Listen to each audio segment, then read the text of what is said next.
Vizag submarine. ఇంతకుముందు ఎవరైనా చూపించారో లేదో నాకు తెలీదు. డీప్గా అయితే చూపించడానికి ట్రై చేస్తాను. ఎంతవరకు అయితే అంతవరకు చూపిస్తాను. దీని లోపల ఎంట్రీ అవ్వడానికి మనిషికి ₹100 ఛార్జ్ చేశారు. కెమెరా తీసుకొని వెళ్తే కనుక ₹200 ఛార్జ్. ఇక్కడ చూసారా ఎంత పొడుగుందో. ఈయన వాచ్మెన్. ఇక్కడ ఎవరైనా పిల్లలు తేట పనులు చేయకుండా ఉండడానికి గురించి ఆయన కూర్చోబెట్టారు. మా బుడ్డ చూసారా ఎలా ఎగురుకుంటూ వెళ్ళిపోతుందో, ఎంత చక్కగా ఎంత హ్యాపీగా ఎంజాయ్ చేయడానికి వెళ్తుంది, మొత్తం లోపల ఎక్స్ప్లోర్ చేయడానికి.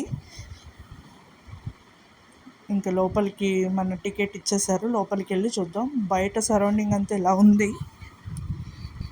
చూసారా ఈ సబ్మెరీన్ దగ్గర నుంచి బీచ్ వ్యూ చూస్తుంటే ఎంత బాగుందంటే, ఆ దూరంగా షిప్స్ అన్నీ, కొంతమంది జాలర్లు ఆ ఫిషెస్ని పడుతున్నారు.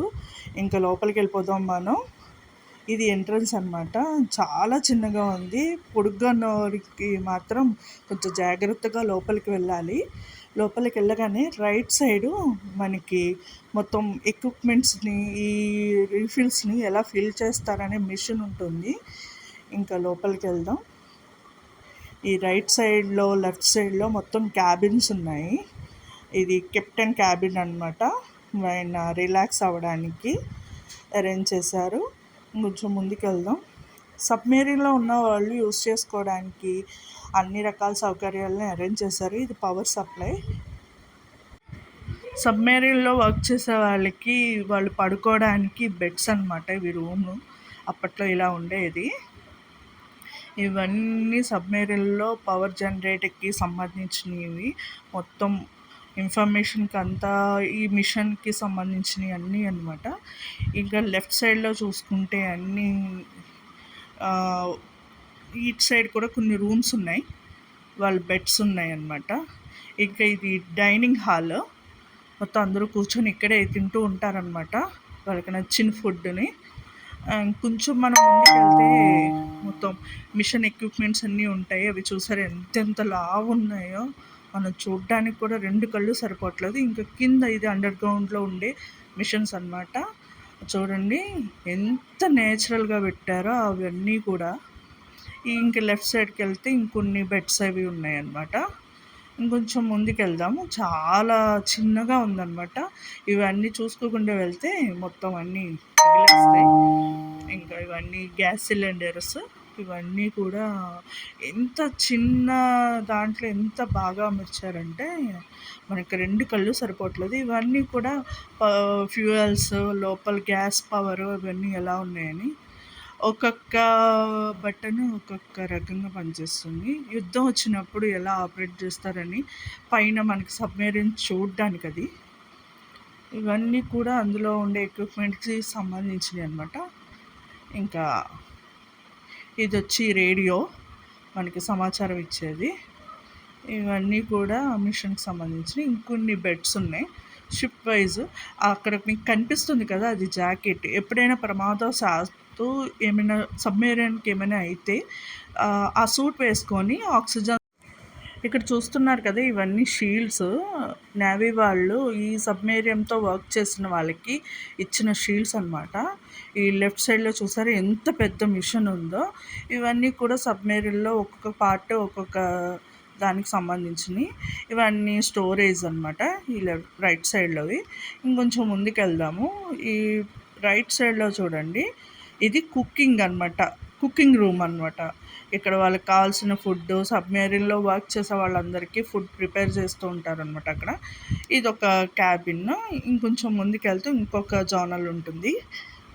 మరి ఇక్కడ కొన్ని స్టెప్స్ ఉన్నాయి, కొంచెం కేర్ఫుల్గా దిగాలి.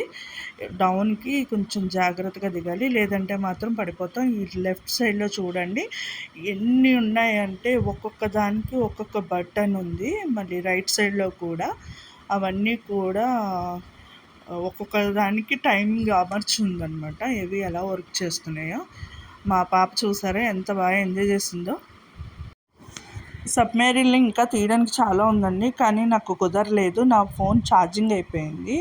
సో ఆ తర్వాత మేము కైలాసగిరి వెళ్ళాము. అక్కడి నుంచి మొత్తం ఒకసారి కైలాసగిరి అంతా నేను మా పాప మొత్తం ఒక రౌండ్ వేసాము. ఈ లెఫ్ట్ సైడ్లో చాలామంది పీపుల్ ఉన్నారు చూసారా, గార్డెన్ పార్టీలో ఎంజాయ్ చేస్తున్నారు. మేము మెయిన్గా రూఫ్ ఎక్కామండి, అది పైనుంచి కిందకి. మా పాప మాత్రం చాలా బాగా ఎంజాయ్ చేసింది. అది వైజాగ్ వచ్చిన ప్రతి ఒక్కళ్ళు ఒక్కసారైనా ఎక్స్పీరియన్స్ చేయాల్సిందే. చాలా బాగా అనిపించింది. ఆ వ్యూ చూస్తుంటే ఇంకా ఇంకొకసారి ఎక్కాలనిపించింది, కానీ మాకు టైం లేదు, మేము ఫంక్షన్కి అటెండ్ అవ్వాలి.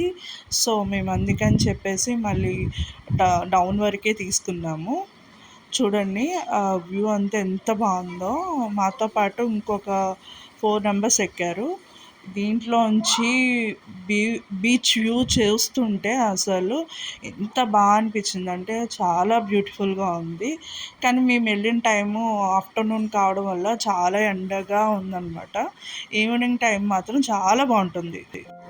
రూఫ్వే నుంచి దిగిన తర్వాత వీడియో క్యాచప్ చేయడానికి అవ్వలేదు, అక్కడ చాలా రష్ ఉందన్నమాట. చాలా స్టెప్స్ కింద దిగాలి.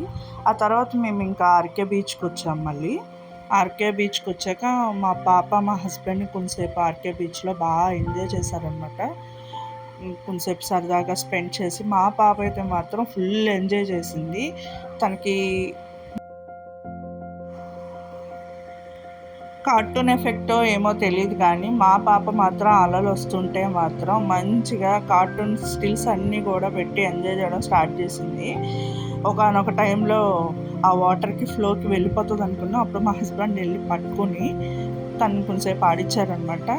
అప్పటికి అలలు చాలా గట్టిగా వస్తున్నాయి. కేర్ఫుల్గా లేకపోతే మాత్రం పిల్లలు లోపలికి వెళ్ళిపోతారు. మేము వెళ్ళిన రోజు మాత్రం చాలా పెద్ద పెద్ద అలలు వచ్చినాయి, కానీ కొంచెం భయం వేసింది. ఆ వాటర్ బాగా హెవీగా రావడం వల్ల ఇసుక చూసారా ఎలా జారిపోతుందో.